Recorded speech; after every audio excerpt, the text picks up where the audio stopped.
Hey, how did I get interested in the subject of happiness, and in particular, happiness in North Dakota? Well, it was really by mistake. For many years, I've been researching the topic of outmigration. I'm a college professor, so outmigration of college graduates. And a lot of people have researched outmigration for a long time. And their research and my research showed emphatically that 1/3 of college graduates say, after I graduate from college, I am definitely leaving North Dakota. 1/3 of college graduates say, after I graduate from college, I am definitely staying in North Dakota. And 1/3 of college graduates say, not really sure if I'm going to go or not. And about half of them do go and about half of them don't. But I wanted to dig a little bit deeper because that's research that's been out there for a long time. And I wanted to look at the emotional reasons why people left North Dakota. And I found out, and I'll show you in a second, that college seniors seem to think that life in North Dakota is hard and that by leaving, they'll be happier. How do I get to that emotional depth, though?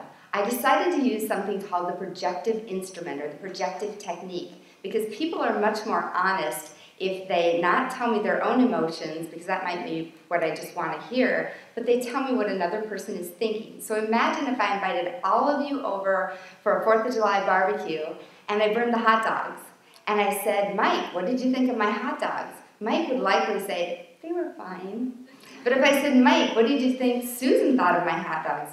Susan thought they were burned, right? So that's the projective instrument, or the projective technique. So what I did was I showed hundreds of college seniors this U-Haul truck with a sign and a little story that said, the person in the truck has just graduated from college.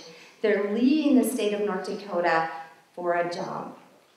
And I asked them to tell me, what do you think the person in the truck is thinking, right? The projective technique. And I want to show you just 4 of the hundreds of comments that I got. This person is excited to start his life, waiting to get on with his or her life, fast-paced life. The person in the truck is happy. Shockingly to me, the 2 themes that bubbled up in all these hundreds of comments were that life doesn't begin until I leave North Dakota, and if I leave North Dakota, I'm going to be happier. David Shoddy and Daniel Kahneman surveyed almost 2,000 college seniors in Southern California and in the Midwest. And they asked them to rate their overall satisfaction with life, their level of happiness. And it came out, the studies came out, they were nearly identical. So people in the upper Midwest have the same happiness level or life satisfaction level as people in Southern California. But then they asked them each another question. They asked the Southern Californians, who's happier, you or someone in the upper Midwest? And the Southern Californians said, without exception, absolutely, we are happier. The people in the Midwest, the college seniors in the Midwest said, absolutely, without exception, they are happier. Okay, but we know from research it's nearly identical. So what's the deal with judging somewhere you've never lived or never been? Harvard psychologist Dan Gilbert, I think, has the answer. He studied the human brain, and over thousands of years of evolution, the human brain has tripled in size. And part of that giant brain that you have in your head is the prefrontal cortex. It's the purple spot right to the front of the brain. It's also called the experience simulator. It allows us to have experiences in our heads before we actually have them in real life. So in other words, why has Dairy Queen never experimented with broccoli-flavored ice cream? Because they can imagine how terrible it would taste, right? So use your prefrontal cortex, that giant new brain, to imagine life in Bismarck, North Dakota, life in Beverly Hills 90210. As you imagined it, which would make you happier? Life in California, sunshine, beaches, beautiful people, permanent vacation, or life in North Dakota? But we know from the research that that's wrong. In fact, 2 out of the last 3 years, North Dakota was named the happiest state in the nation, right? So why do we want to be happy, other than the obvious reasons? A dozen major studies have shown that happier people live longer. But these studies are really difficult to do because they're longitudinal, right? You have to measure someone's happiness level at, say, age 20. Then you have to follow them for 40, 50, 60 years, find out when they die, correlate it back to their happiness level. It's very, very difficult. Nuns hold the answer. Nuns live the same life. They eat the same food, they do the same work, they don't have kids, they're single, yet they have large variations in health and longevity. In 1932, 180 novices joined the Sisters of Notre Dame in Milwaukee, and as they joined, they were asked to write short essays about their lives, 2 or 3 sentences. That was in 1932. Just a few years ago, University of Kentucky researchers found these essays and developed what they call the Nun Study. Let me show you just 2 of those short essays. Here's the first one. God started my life well, bestowing upon me grace. The past year has been a happy one. I look forward with eager joy. That's nun number 1. Keep her in your head. Nun number 2. Here's when I was born. Here's how many siblings I had. My candidate year was spent in the mother house. I taught chemistry. I taught Latin, right? Very, very factual.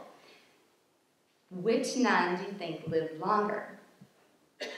If you guessed nun number 1, you're right. She lived to be 98 and in wonderful health. Look at number 2. She actually died of a stroke at age 59. 90% of the happiest nuns, the top 25% of the happiest nuns who used happy words in their essays when they were 17, 18, 19 years old, were still alive at age 85. In fact, the happiest nuns lived 9 years longer. They didn't call them unhappy nuns, they called them the least happy nuns. Now, that's a big effect, right, when you consider smoking 1 pack of cigarettes only takes 3 years off your life. So what impacts happiness? Well, we know money doesn't buy happiness. Why not? Social comparison. As Americans, we live on what's called a hedonic treadmill. That new car made us really happy until the neighbor got a better car. Our new house made us really happy until the neighbor built a bigger house. Let me tell you about the kingdom of Bhutan. Bhutan is a tiny kingdom in the Himalayan mountains, and it's consistently, year after year after year, named the happiest country in the world, although it's not the wealthiest, not by a long shot. They have policies in this kingdom based on what's called the gross national happiness. They encourage volunteering, they encourage exercise, they discourage junk food, and I think the most important, they ban advertising. So what does advertising do? It creates envy, it creates comparison. Here's another really interesting study illustrating the power of comparison. American psychologists decided to research Olympic medal winners to find out who was happiest. No surprise, the gold medal winners were the happiest. The big surprise was the second happiest were not the silver, which would kind of make sense, right? But the bronze medal winners. The least happy were the silver medal winners, and let me tell you why. The bronze medal winners compared themselves downwardly. It's called downwardly directed comparison. The bronze medal winners said, we're comparing ourselves to everybody who didn't win a medal, right? So all those other people in the field, those other billions of people on Earth, I'm going to be an Olympic medal winner the rest of my life. They were downwardly comparing. The silver medal winners upwardly directed comparing. They were comparing themselves to the gold medal winners. That was their comparison group. Does that make sense? And then compared to the gold medal winners, obviously they were losers, and oftentimes losers by 1/100th of a second, 1,000th of a meter. They were that close to being gold medal winners. In fact, if you're an athlete, you know that there's a term that athletes use for the runners-up. They call them the first loser. Another secret to happiness is usefulness. I want to look at, in a second, some advice from North Dakota's most famous in-migrant, Theodore Roosevelt, the 26th President of the United States. TR traveled to the Dakota Territories in 1883 to hunt a buffalo and become a cowboy. He returned to the Badlands of western North Dakota in 1884 to find peace after the death of both his wife and his mother on Valentine's Day. TR often said, I would have never been president had it not been for my experiences in North Dakota. And here's what TR had to say to a group of school children years later after he left North Dakota about the interrelated subjects of happiness and usefulness. There are 2 things I want you to make up your minds to do. First, you're going to have a good time. That sounds like being happy to me. You're going to do something worthwhile. and you're going to work hard and do the things in life you set out to do. And this is his advice to little kids in Oyster Bay. I would ask you, are you doing something useful with your life? Estimate the worthiness of your job on a scale of 1 to 10. And as I said, it isn't about salary. I'm a college professor. I don't make a lot of money.